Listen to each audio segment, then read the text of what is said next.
Good day, and thank you for tuning in to the November 18th edition of my weekly video devotion. Next week with Thanksgiving, there won't be an edition next week. I'll be back the week after that. Our reading today is from Paul's letter to the Ephesians, the 3rd chapter, beginning at verse 15. Jesus has abolished the law with its commandments and ordinances, that he might create in himself one new humanity in place of the two, thus making peace, and might reconcile both groups to God in one body through the cross, thus putting to death that hostility through it. So he came and proclaimed peace to you who are far off, and peace to those who are near. For through him both of us have access in one spirit to the Father. So when you are no longer strangers and aliens, but you are citizens with the saints, and also members of the household of God, built upon the foundation of the apostles and prophets, with Christ Jesus himself as the cornerstone. In him the whole structure is joined together and grows into a holy temple in the Lord, in whom you also are built together spiritually into a dwelling place for God. The word of the Lord. This coming Sunday is Christ the King Sunday. It marks the end of the church year, and then the following Sunday is November 29th, and that'll be the first Sunday in Advent. As I read this portion of Paul's letter to the church at Ephesus, there was one phrase that really stood out for me, and that was citizens with the saints.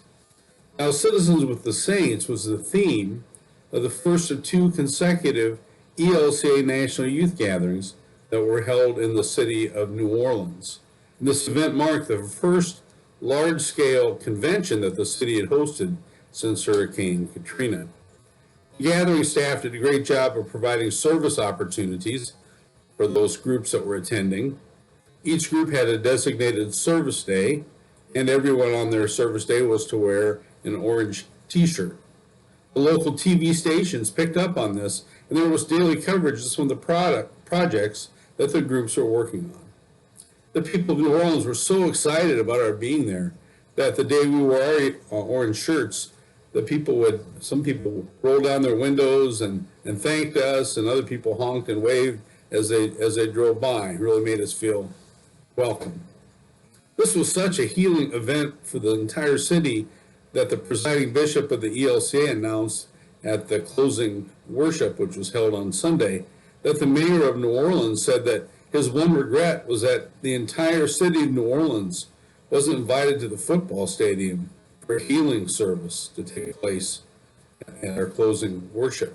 But he said he thought of it too late, and they just couldn't pull it off logistically. At that gathering, we were indeed made to feel like we were honorary citizens of the city of New Orleans, whose theme song is "When the Saints Go Marching In." We too are going through a very difficult time in our lives. Diane and I had planned to spend Thanksgiving with her mother down in Indianola, but we've decided best for all if we just stay home. In the midst of all these struggles that we're facing, we need to remember that this too shall pass, that there will be a time and a day when we will celebrate, a time for healing once the pandemic has come to an end. And that one day we too will have an even greater celebration when either the King Jesus returns on his own, or when we pass from this veil of tears and stand in God's presence, on that day when God will wipe away every tear from our eyes.